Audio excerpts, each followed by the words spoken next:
నాకు ఈరోజు కార్‌లో రాగానే చాలా సంతోషం వేసింది.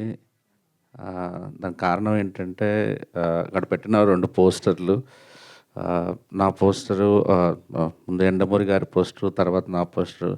అంటే జీవితంలో ఏదో సాధించానన్న కొన్ని మొమెంట్స్ ఉంటాయి కదా!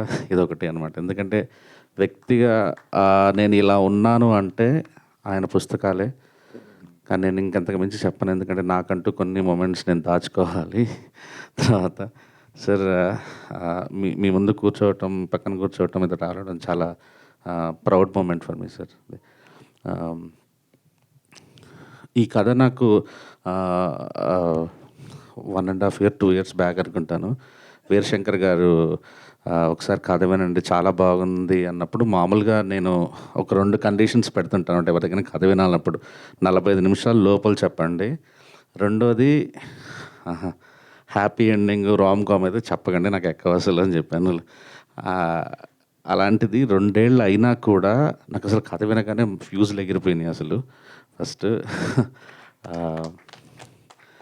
కానీ నేను రిస్క్ తీసుకునే మనిషి, నాకే భయం వేసింది యాక్చువల్లీ ప్రొడ్యూస్ చేయాలంటే.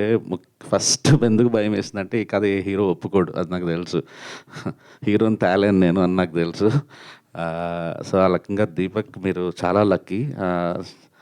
అంటే ఇలాంటి క్యారెక్టర్ చేయాలంటే నిజంగా గట్స్ ఉండాలి.